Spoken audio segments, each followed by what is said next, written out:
Okay, guys, I'm starting this off with a story. I was walking down Young Street last night. It was really dark.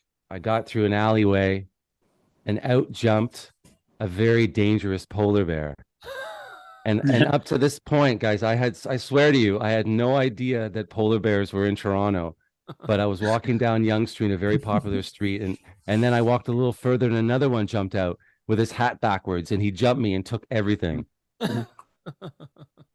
We got two amazing guests on the podcast today. Mike, what's going on with you? Wait, are you sure you were on Yonge Street and you weren't at the Toronto Zoo? No. In case you didn't know, the Toronto Polar Bears, they wouldn't have named their team the Toronto Polar Bears if the Polar Bears weren't in Toronto, right? There's no way. It was me, Junker Street. It was me. I can bet you.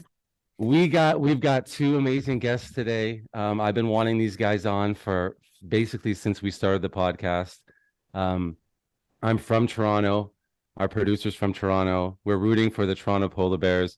We got Mariano and Adrian on the podcast today from the Toronto Polar Bears. Guys, what's going on? Hi, Thank you guys. for having us. Thank you. Hi. Adrian, let's start off with you. You did you help assemble this team that you've got?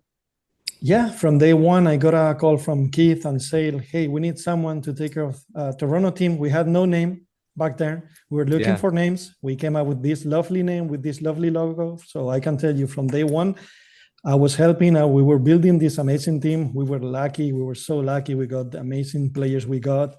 They played so hard. And here we are after season one of this lovely PPL. And then once we talk about it in 10 years, this will be the first Toronto Polar Bears team. The Toronto Polar Bears. So walk me through, you named them the Toronto Polar Bears. Yeah. Were you part of that naming? Yeah. Yes. I was having coffee with one of the owners, Sales Turner. We were drafting some ideas, and then his girlfriend came with this idea, like Adrian, because we were about to call it the Wolves, because I have a husky. I'm in love with huskies and Toronto Wolves. Wolves. And that, the Huskies is good too. The Raptors. But we were looking. Go ahead. But we were looking for names and they already exist, right? So we were like, okay, we need to be unique. We need to do something that doesn't exist in the States as well.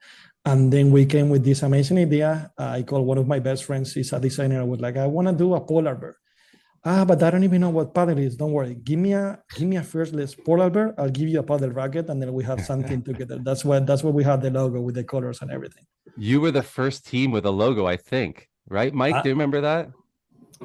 Definitely one of the first, and I liked it right away. Now, there are no polar bears wandering on Yonge Street except for you guys. Except at the zoo, maybe. But you're right. Like, if you think about it, Huskies, that was the original name of the Toronto NBA franchise. So it's probably owned by them or something. And the Wolves, we had a rugby team I used to watch called the Wolf Pack. Oh, so we got trademark issues there. Yep. But polar bears, that's fantastic, and I loved it right away, and I love the logo, and I do hope one day I can wear the Toronto Polar Bears T-shirt when I'm recording these podcasts. Adrian, he's always looking for some swag from the teams that we have on here. Give me 1 minute. You won't wear it, but you'll see it, which is even better. Okay, just tease me a bit. Okay, size medium, by the way. Okay, Mariano, that's my size. Yep. Mariano, what do you think about your team name, the Polar Bears, buddy? It's super nice. It's creative. Like nobody else had the idea about the name, so I think it's very nice. I know we got a dumb Miami Paddle Club. What a boring name. Yeah, that's why it's like a super creative name. So it's something from Toronto, so it's really nice, I think. And be honest, did you think there were polar bears in Toronto when you got drafted? Yeah. Oh no. Yeah. No. Yeah, because Adrian, come on, buddy. I never been there, so I was an idea about that, but was great. And I joked around with that. Yeah, look. Hold on, Davis, look at this. There we have it. Toronto Polar. That's fantastic. I would love to wear that. Look at that color. That's perfect. Do you have a baby Gap size small for Mike, or what sizes do those come in? I have extra small. I think it will fit you, Mike. Mariano, I want to go back bigger. to you. Yeah. So you and I, we played you. The first match ever in the PPL was the Toronto Polar Bears versus the Miami Paddle Club. Very exciting morning, 9 a.m. uh, Yeah. bright and early, trying to fix center court. There was sand all over it. There was stuff going on. The women Yeah. went on first, and then the men. How excited were you for that very first match?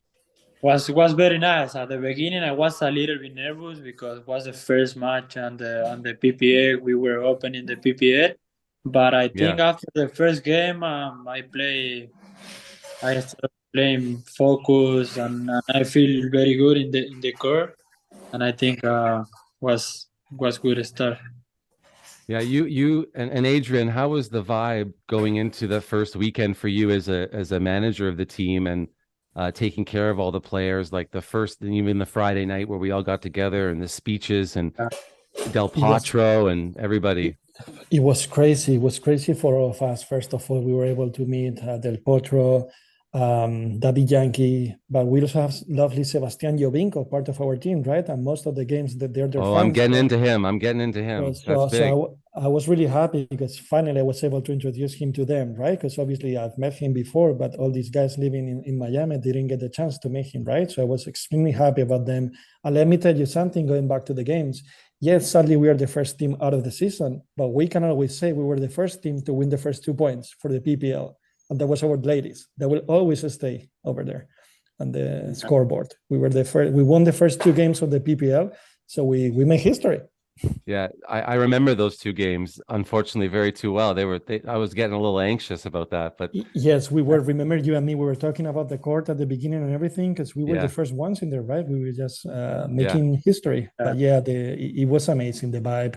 Watching that many, like, I'm coming from Spain, right? So paddle for me is like it runs through my veins. But then being able to see that many people getting introduced to a new sport, getting excited about it on Friday, that was a dream for me. That was okay. All the hard work we've put it in, it's worth it. That's it. That was more than enough for me. And yeah. Mariano, so you jump out there and you guys are playing, and it was a really tight first set. If you can think back that far, um, Yeah, was too much.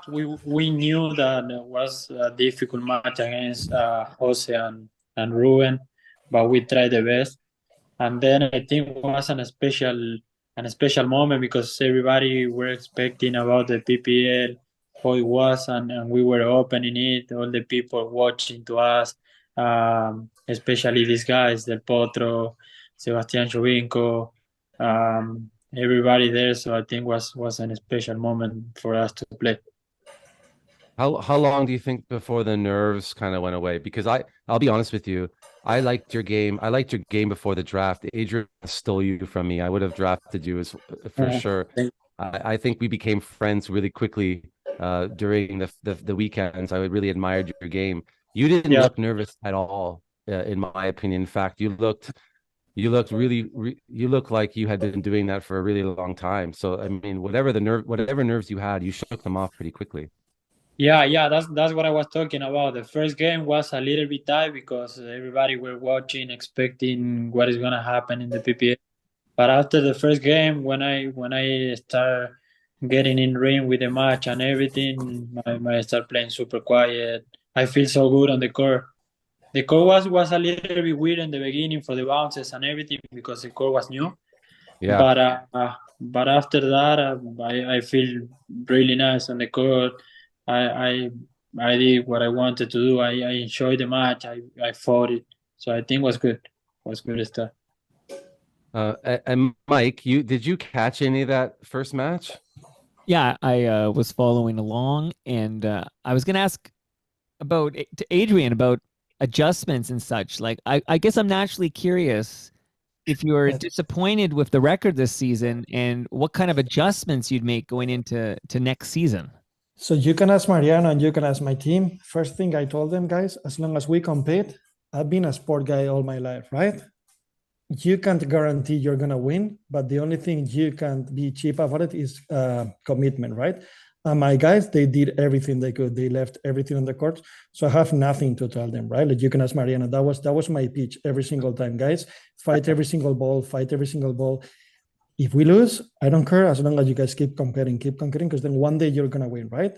It's in those moments where the team lacks a little bit of competition level. That's when I will say something. That didn't happen with the team I had. So there's nothing I can tell them.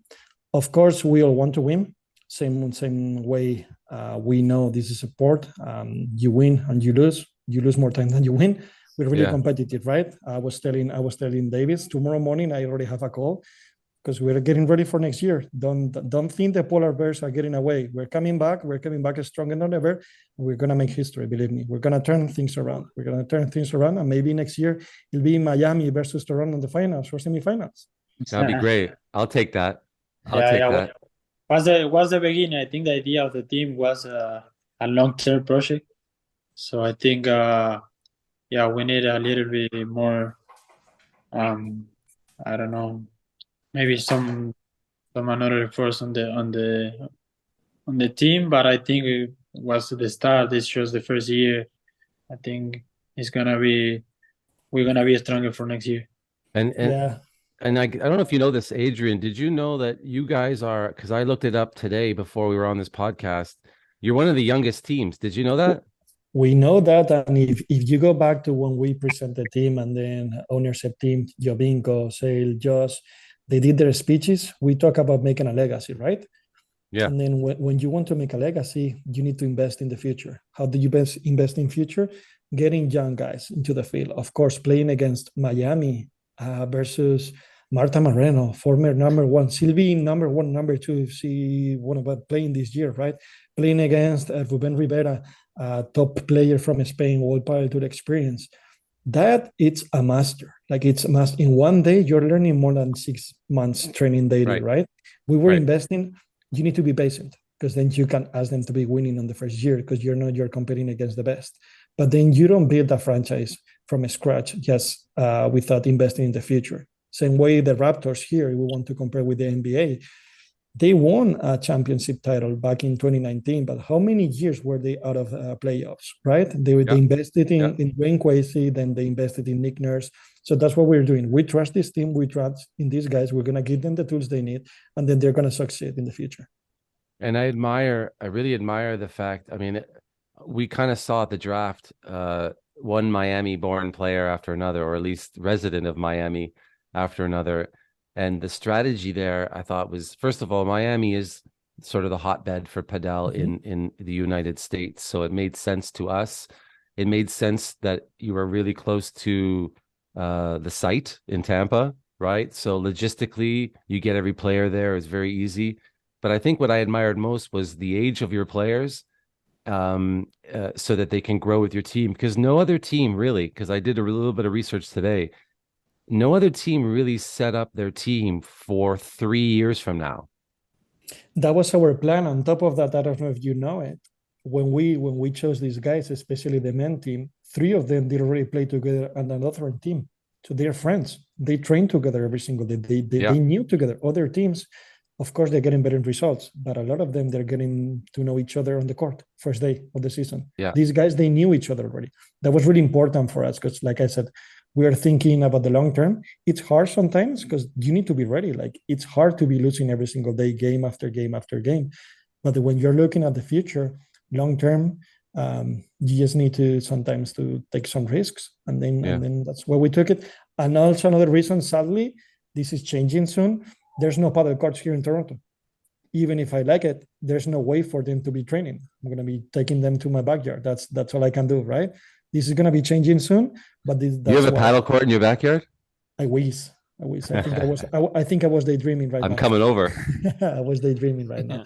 So that's one of the reasons why we pick most of them close to Tampa. And then, and I guess it's a good question for Mariano and Adrian, but let's start with you, Mariano. The psychology of sports. I play tennis at a decent level, and I know you want to maintain a decent win-loss ratio. In all sports, it's important to have a ratio of wins and losses. You don't want to win all the time, and you become complacent, and you can't lose all the time. From a morale standpoint, Mariano, by the time you got to the last week, and I mean, listen, Adrian, I spoke to almost every weekend, so I can't imagine a better manager and support person for you guys as a team. Thank you. While going through this, no, truthfully, but Mariano, how did it feel from an honest standpoint to be losing like that, and what did you do mentally to sort of keep yourself feeling good? Well, at the beginning, I think was a little bit frustrating to lose every match, but I realized that I had to enjoy the opportunity that I was having because a lot of people was trying to be there, Yeah. and privileged to be playing, to be showing to another coaches, to be there playing and showing the people that was watching, and I try my best. Yeah, but was frustrating to lose every match, because you lost and you gotta be ready for the next match mentally, physical. So yeah, I think I was going after the beginning that I was so frustrated. I tried to go to shop on the court and enjoy it, try my best, and that's it. Yeah. I really did think, I mean, Adrian probably felt this way too. You played every match, right? You play every men's match? I play all the matches. That's You you and you, you know why though? I mean Adrian can say it too, but it's because of how much of a leader you were. You led by example for your team quite a bit from match to match. I know yeah, I don't want to get into the whole controversy in the first match, but um you handled yourself remarkably well after going through a little bit of controversy before, during, and after that match. And Adrian handled that situation as excellent as anybody can, but really you came out of it looking the best. And that's what really impressed me about you is your leadership qualities within your team, going from match to match. So congratulations to you and Adrian for thank doing you. that. And I also appreciate your words after every match. I almost saw you was talking to me, you was motivating me, so that's I appreciate a lot. Yeah. It's my pleasure. He was Adrian, so can he was poaching for you because he wants to have you on his team for next year. Don't worry. I want I all your know. players. I love all your players, Adrian. Thank you, Davis. I know I've talked to you in person already, privately, but we do really appreciate all the support. People can see 7 teams, but what they don't see it's a big family, right? And we're all a Yeah. big family. That's Yeah. it. That's the reality behind it.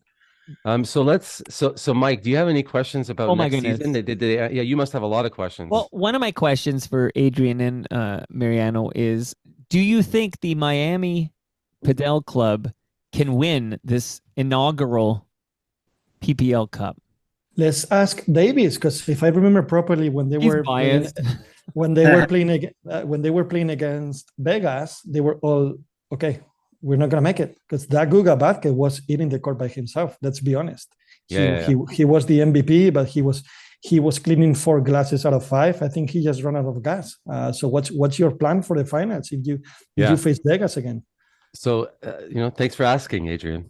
I'll take over no, you guys can go away now. I'll speak the rest of the time. That Vegas game was intense. That was the first time that Miami faced adversity in a way that like you really had to see how Marta and Ruben were going to step up. Jose and Ruben, they really got beat up by a very formidable team. They were excellent. They've been excellent all season. But Marta and Ruben, first of all, I mean, I have a stat for you. He made one unforced error from 4-3 in the second set through to the end of the match. They forced him into some errors, but he only made one unforced error really from that point on. Marta was quiet that match until it had to happen. And then you saw from the tiebreaker, that nervous tiebreaker, that they just had ice in their vein. And Guga thankfully ran out a bit of gas. He couldn't have played better for 3.5 hours. It's impossible. Mariano, what did you think? Did you see any of that match? Yeah, I saw that match. It was super tight, but I think same thing. Guga tried to do everything, but it's difficult to carry the match alone because you are playing against 2 big players, and beside Marta is ex-former #1 in the world. She can have the same level as a guy, as a man player. Right. If you play 2 against 1. I'm not saying Guga was playing alone, but I think you have an extra point there because Marta play at the same level that a guy. So it's difficult to beat those 2 guys, especially with the record that they have. Yeah. And I think that's what's great about the sport too, right? Is that you have this is the truth. I didn't think we would win that match until we did. Wow. Yeah. Like we didn't. I didn't until like even at 8-4 in the tiebreaker. I'm like, we came back several times. Why can't they? Right. So like that idea of winning that match didn't occur to me. And But Mike? I agree with you. I think these former number ones, these professional players, they have what our other teams they don't have yet, right? They have the extra gear because they have the experience, and Yeah. that's when you see it. That's when you see the next level. When the chips are down, they go for it. Yeah. Davis, just in case somebody is listening or watching their very first PPL podcast episode, in which case go subscribe and catch up what you missed. They might not know like the background about Miami and Vegas, right? Because the interesting thing is that the owners of these franchises are brothers. Yeah. Like Yeah. there's Just blood. They're just they're Oh, wow. and I saw the. Can I swear? I ask that every episode. Am I allowed to swear on this podcast? Well, I mean, you edit and produce it, buddy. So you can tell us. Well, I was in the home of the owner, your boss, and it said "fuck Vegas." Ronnie Like, Strasser. yeah, Ronnie Strasser, and it said "fuck Vegas," and there's lots of bad, like they just want to kill each other. Every chance they get, they want to kill each other. If So, you had Mariano, lost that match, you might have lost your job. Listen, during this is a true story. During the Vegas match, after we lost the first set of the mixed doubles, I got a picture. Ronnie Strasser sent me a picture of a Dairy Queen outfit, and underneath it said, "This is your new job."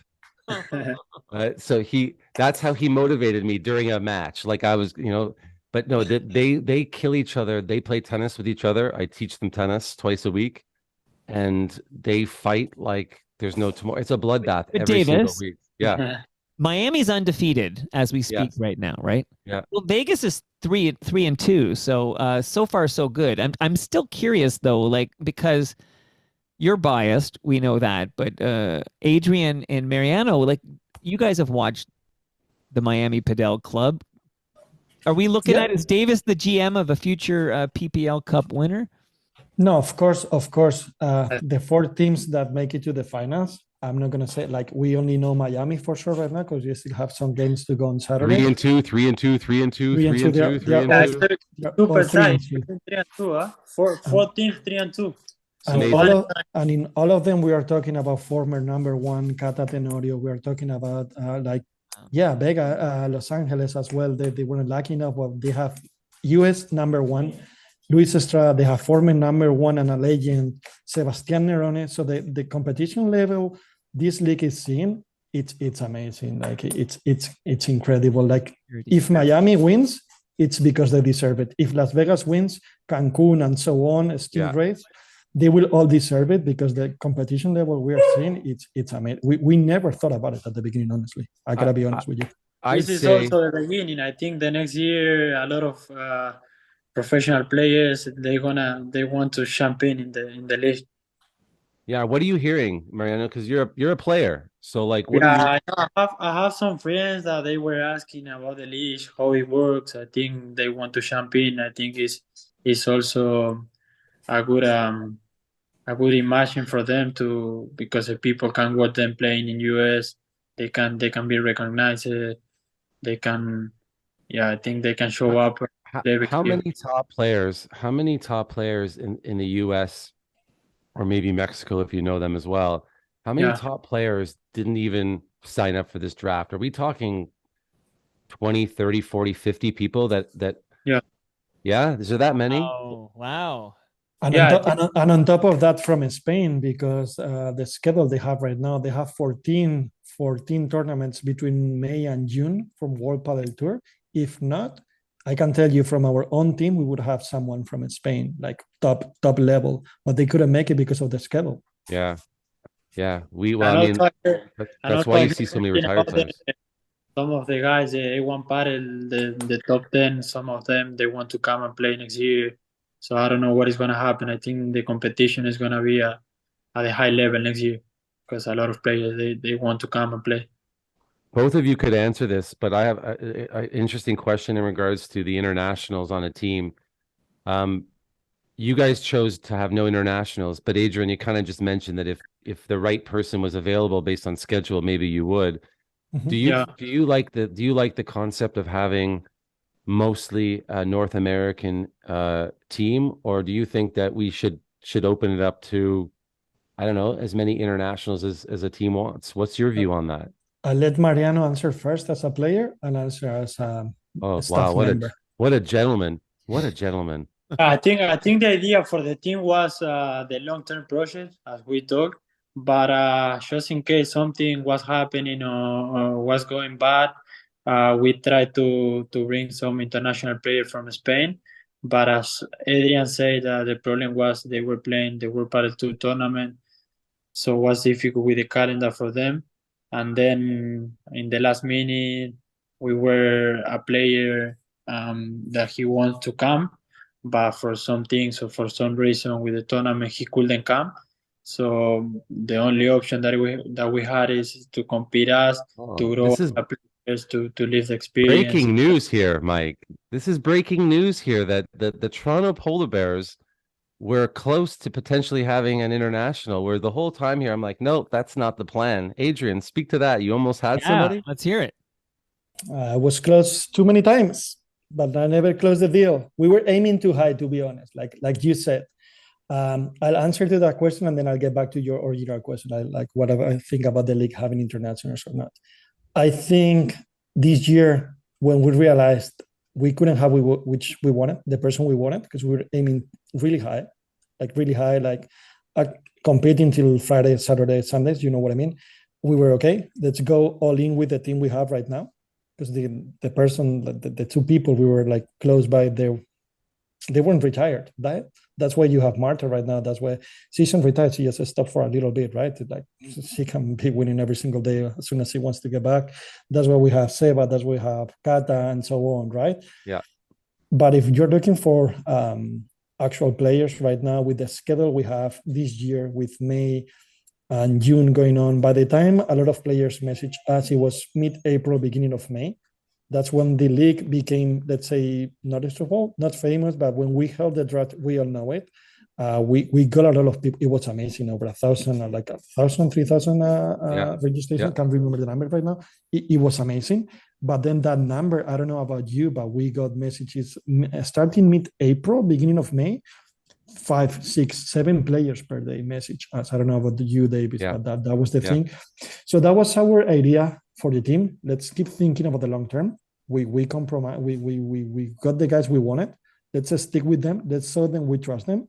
That's how you saw truth in people, right? Like trusting them, putting them to fight Yeah. against the best, and then we'll get the rewards in the future. And then if I go back to your email question, I think it's important to know what we're trying to accomplish with the PPL, right? Are we trying to only get a tournament where people can play paddle, they make money, and that's it? Or we are trying to promote the sport within North America? That's what we're doing, right? We're aiming to promote the sport. We're aiming to get new clubs, new courts, new sponsorships, all these players to get better paid, get everything else, right? That's why it's important to find balance, right, between North American players and international players. That's my own opinion, honestly. Mariano, how do you feel about that? Yeah, my team was tough because we need some players to the experience of some players at high level. But I think it's good to play to have the opportunity to stay in all the matches, to live the experience, and from here to the future to grow up about the mistakes and everything. Yeah. Like I'd say that all of your players, Mariano and Adrian, I'd say every single one of your players is a better player now than they were at the beginning of the season, through going through the ups Yeah, and downs of everything, playing against quality players. I spoke to one of your players, Andrea, Mhm. and she was, just simply excited to be competing against the best. yeah, of course. And what a great, and what better, you can do all the tournaments you want, but if you're not playing against better players, you're not improving, right? course. You got to fail a bit to make it through. Let's get into, so I'm really curious to know. So there's the Toronto Polar Bears. We've got into you and the record and the team concept, and I totally believe in that, and it's all about the future. Just above you, the only other team that's 100% out of the playoffs are the LA Beat. I, for one, did not see that coming based on the roster. Is that just a case of how competitive this league is? Is that a team like that is on the outside looking in? What do you think, Adrian? Start with you. It is. There's nothing else you can say. They have current number one in the States, Luis Estrada, former number one and legend. If people don't know who Sebastián Nerone is, they don't know about paddle, honestly. Number one, women, Jordi Luján, and on top of that, Banchero, another former number one. What else do you need? They have they have one of the best paddle coaches as well. They have a lovely management team, best ownership team. But this is a sport. That's what I was saying. Like, getting international players or getting former number ones, it doesn't guarantee you anything. That means the level of the competition level we have at this league right now, like everyone can win a single game. Like, we were playing against them. We knew things weren't going the way we all thought they were going to be. And I saw Sebastián Nerone diving for a ball when they were winning 5-1. I told, hey guys, that's it. That's all I need from you. And they were giving me it. So that's why I was happy. If you see a 46, 47 all legend playing, and then when the game ended, he was talking to me, he was talking to Diego as well, his coach. Adrian, I just want people to understand. I gave everything I had. I was like, if they didn't see it, that means they don't know about the beauty of this sport. Do you think partly though that, you know, and this not to sound controversial, but it is a podcast, we can have some fun with it. Do you think age played a factor in the LA? If I can be honest with you, what played a factor, it was Luis playing on the right side. But that's my personal opinion. Right. Luis Estrada playing on the right side.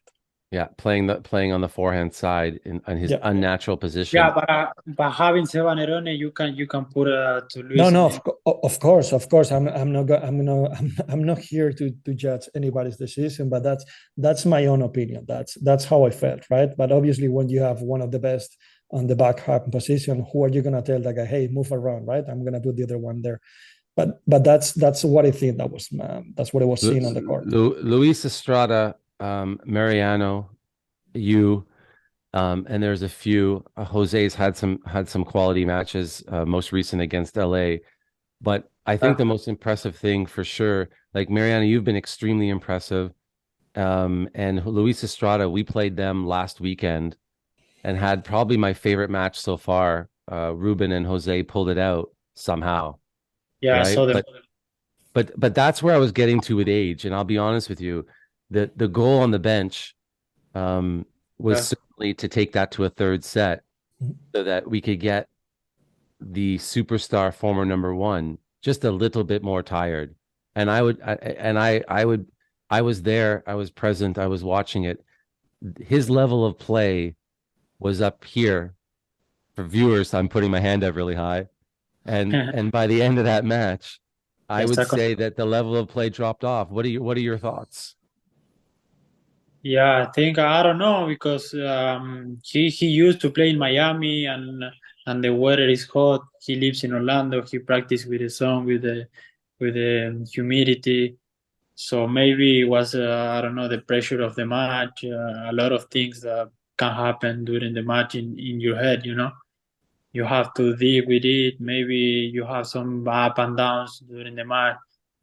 I think that's when we refer to experience too, because these guys, Jose, for example, he has a lot of experience. He know how to handle the match when he start going down to start increasing the level, going up. That's a thing that we need to learn. We need to work on for the future. You know, to be a better player, to make the difference. So in a way, I mean, I think from Adrian and Mariano, what I'm hearing more so is it may have been more so just a Ruben Rivera issue for them and Jose playing well. I think so, because I have to agree to disagree with the age. If we look at one of the legends in padel, Velasteguin, he's still competing and he's 44, 45. I saw Sebastián Nerone. I mean, I know how professional he is, all of them, right? I saw Nerone getting ready for our match like almost 2 hours before we started playing. He was stretching, he was warming up.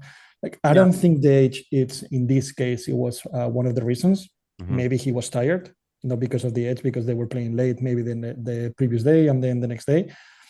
I think paddle it's a different game compared to maybe tennis or other racket sports, because you need to rely a lot in your partner, right? And then don't forget, most of these couples, they just met each other 3 weeks ago. They haven't glued yet. If you give them an extra month, they'll be a total different couple. Oh, for sure. I mean, I thought that we lost to Jose and Ruben lost to a couple different teams, the Stingrays and Vegas. But Yeah. I thought personally the level of competition in the LA game was more of a factor of Jose kind of raising his game to the other guys, and then Ruben, like I said, Ruben made very little errors, very few errors throughout that entire match. So I guess it comes in waves, but I tend to agree with you. I think that the age can, in paddle, maybe not so much. Yeah. Like Guga, for example, at times has looked tired because there's mishits and things going on, and maybe it's focus oriented. But at the same time, I thought that the level of play for all the women's matches for sure, but the men's matches, I didn't know. I would not be able to bet on any of the teams and who they were going to beat. Because if you look, this is why every team is 3-2. They've all beaten each other. I need a mathematician out to figure out how and who is going to make the playoffs. And that's what it's going to be hard. That's going to be. And that's where I'd like to take this and end with this podcast, is just to go on the topic of what's going to happen. And so there's a few more matches this Saturday. There's no matches on Sunday. You guys have no matches. You were able to finish all your matches in the first few weeks. Let's go through. So we got Stingrays in Cancun. That could not be a bigger match. It's like it's win or go home, right? It's massive. It's massive. Yeah, we win or go home. Yeah. Yeah. So Mariano, who wins that? You probably have friends on both, but like let's have fun with it. Have friend on both. I think it's gonna be a tight match. Yeah, it depends because Agustinis is coming to play with Juan Arcañaraz. Is gonna be a good team, but in the other side we have Jacob and Mati Almada. I think it's gonna be on the third set. I don't know. Maybe I'm talking. You can't predict that, right? Adrian, do you know who's gonna win that match? Yeah, the fans, because that game I will pay a lot of money to watch that game. Believe me, like the fans are gonna win because it's an incredible game. Like I can think of no one better right now to watch a game like that one. It's gonna happen because they have the experience to compete, and the difference on the match is gonna be in a little bit mistakes, you know. Also the weather. Don't forget we're playing outdoors. Humidity levels, if it's gonna be a little bit windy or not, right? So some people are just better than others. And so that's a 3 p.m. game too, so it heats up. It's going to be a lot. The humidity starts to pick up for sure. And then we have there's Vegas and LA. LA's got nothing to play for other than maybe a little bit of pride. They got a great team. Who knows if they bring their entire full squad or they're deciding to play other players. But I do like Vegas's chances there just because they're. I think so. Yeah. Yeah, for them, it's like they have a place in the standings that they have to figure out where they are going to be. We have obviously we have Arkansas and Miami. That's going to be a really interesting game. There's no secret in that we will not have Ruben Rivera or Marta Marrero playing in that match. That was never the plan on this week for them to play. We needed them to have a break in between getting into the semis and finals. But we have Paloma and Brittany who have played really, really well. And I know for a fact that Arkansas also does not have their top woman. So they're going to be playing. Nor their top men. Nor Peter Alonso, who's their top man. Although their men are great with Martinez. They are anyway. They're doing an amazing job, but they don't have Peter since they won, right? Yeah. So that game could go either way. I hope our team wins, but it'll be a very competitive game. And what game am I missing? That's it. So that's your 9 a.m. game. Yeah, you in the Matrix, and then the Beat play Smash at 12:30. And then the Stingrays play the 6 teams are already out. So but David, yeah. So I know we talked earlier, like the feud, like it's palpable, this feud between Miami and Vegas, right? So I was crunching the numbers and my calculator almost ran out of battery power because I was going through everything. There is a scenario where Vegas can miss the playoffs, and to aid in that would be Miami letting the Matrix win. Would that even be a possibility? You know, it's a great question. Here's the thing: we always knew the Miami team always knew that match against Arkansas, we were going to be down our two stars. That's not to say that we're not going to compete our hardest, but we had no clue by this point that there'd be that many teams 3-2 trying to jockey for position in the playoffs. There's just no way of saying. Would we want to play Vegas in the semis? Definitely not.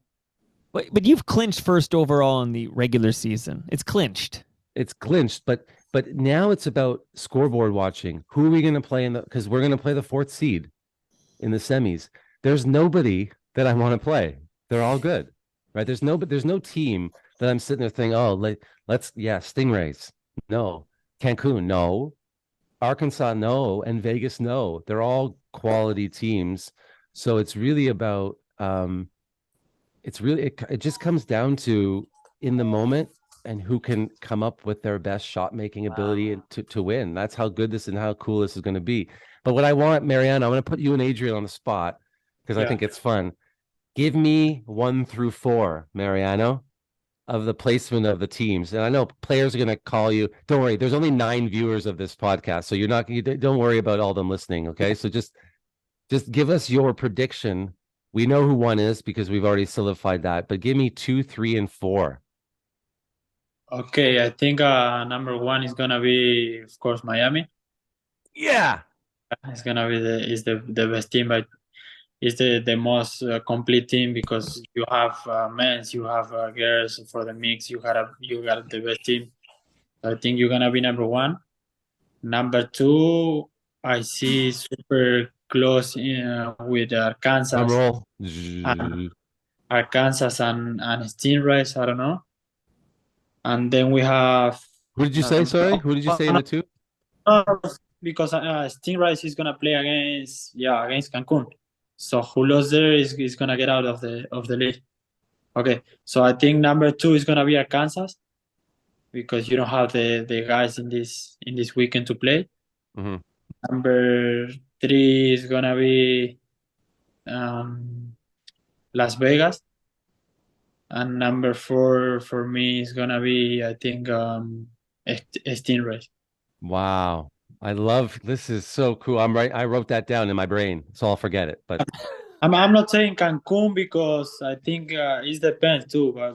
But I think Stingrays, they have like a most. They got a really complete team, right? Like their men's team and their women's team, and they got a really strong mixed team. We struggled with them in the mixed as well. Yeah. So they got a really strong team. Adrian, let's hear it, buddy. So Miami. I haven't run the numbers, so maybe this year, okay. Yeah. So I don't know the chances. It'll be Vegas or Kansas, doesn't matter what order, 2nd or 3rd, because I don't know. Again, I haven't run the numbers. Yeah. And I'm going with Cancun. Yeah, good for you. Yeah, I'm going with Cancun. It up. I'm going with Cancun just because I don't want to agree with Mariano. That's it. No, you can't. This has got to be a controversial podcast. We can't all be friends all the time. But Cancun has, I haven't seen him play live. I saw a bit on YouTube, but they have one of the strongest men in this tournament, right? What's his name? Torre? He's played before, and he's gonna play this weekend. He's gonna play this weekend. So they call him El Loco, which is the crazy in English, and they don't call him that for nothing. Believe me. No, I forgot he was playing this weekend because he's the best player in the PPL for me. Yeah, he's the best player. Is that your? Yeah, he's the best player. Yeah, he's the best player. And I'm saying Cancun not because I don't know my friends from the Stingrays, just because I had to pick someone, right? Like you said, it's gonna be amazing this weekend. I'm excited. Sadly, I won't be there. Like my team won't be there. but it's exciting. All these three teams fighting for a spot on the finals. Like that's it. Yep. I love it, It's gonna guys. be. I appreciate your predictions. Yeah. What were What are you gonna say, yours? Mariano? Which one are yours, Davis? Okay, it's gonna be a tie definition because I forgot that Agustin Torre was coming to play, so I think the men's match is gonna be so tight, and then they gonna go to the mixed match, and then whatever thing can happen there, because you don't know. I did a prediction, but I don't know if I'm correct. I'm not 100% with my response because everything is gonna be tight, you know. You can't be. Yeah, you can't be because the teams are not separated by much, right? Adrian, you asked me, so I'll give you my prediction. I think I'm going to go out on a limb and say Miami first. Okay. See, the dog thought so too. Here, the dog even thought I was correct with that That's one. that's the Husky I told you. The Husky is making noise for the Miami Paddle Club. I'm going to go. I do think Arkansas in the 2 spot because I have looked and there's some head-to-head things there that put them in that if they beat us. That's what I say. That's what I say. Yeah. Is six Kansas. Yeah. In the 3 spot, I think, and we've all sort of said this, I think it's Vegas. And then I do have just narrowly clinching the Stingrays because I do think if it gets to the mixed, that they're gonna. I think the sides that they play on, if it's the same, it will make sense. Cancun, I know have had some success at the mix too, but not with really their superstars. So I think that they haven't blended well together. But that would be my prediction. Either way, Yeah. Like I said, if it's the Stingrays in 4, that's a really crazy semifinal match for the Miami Paddle Club. It is. It's gonna be the best match to watch this weekend. And then it's going to be fun because, again, keeping this controversial, I know the Stingrays, they have used both their men in their mixed. They've used Mati Almada and they've used JB. It's going to be interesting to see who's going to play that game, right? Oh, absolutely. I mean, that's the fun part of it is to see who plays where, what decisions are made last minute. Maybe someone gets tired in the men's or women's match and they decide to make a change, which has happened. There was cramping early on in the first weekend at a Cancun woman and she had to bow out and someone else went in. You don't know what can happen. Injuries can happen. But either way, it sounds like we have a pretty amazing weekend coming up and then an even more incredible finals weekend. Are any of the Toronto Polar Bears going to make an appearance? The finals weekend? For the finals, yes, we'll have someone for sure. Is your Husky coming? She's coming with me. She's rooting for the Bears, but if you give me a t-shirt of the Miami, I can promise you she can wear it. I'm gonna get you guys stuff. I mean, there's no one I look forward to seeing more at the tournament than the Toronto Polar Bears. I can't wait to see all of you guys. We'll have someone guys, for sure. This was a real pleasure. I've been wanting somebody from the Toronto Polar Bears on the podcast since we started. This is episode, I think, number 12. Is that correct, Mike? This is episode number 12. Wow. So we took way too long to get you guys on, but I thought it was one of the better podcasts. Mike, and Davis, I root for the home teams. Okay, I like TFC. I like my Raptors. I like my Blue Jays. I even cheer for the Argos. I cheer for the home teams, the Maple Leafs. I cheer for the Toronto Polar Bears. That's my. I appreciate PPL. that. Don't be too harsh on yourself, Davis, because I still have your message from day one, episode 1. Hey, Adrian, can I have you on the podcast? And I was the one who said no. So don't be too hard on yourself, okay? I gotta be humble. That's on me. You guys were the very first. I remember talking to Keith and Marcos about episode 1 and who we should have on, and because I'm from Toronto, I mean, it was a no-brainer that I wanted you guys on. We got to get your superstar soccer player on. We will. Let's organize something. Do that. And we'll do it. I'm trying to plan a round table with Del Potro.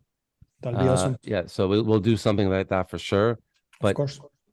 Thank you guys so much. We got to end this the proper way though. So we're gonna count this down. This is how we end the podcast. I'll count 3, 2, 1, and we're gonna get a nice vamos out of all 4 of us. Mike, you too. I'm ready. All right, but thanks again, guys. It was a pleasure, and look forward to seeing you guys finals weekend. Thank you so much for inviting Thank you, and really good luck to all of you, all the teams, and good luck to you as well, Davis. Thanks Thank you very much, guys. It's a pleasure. Ready? 3, 2, 1. ¡Vamos! ¡Vamos!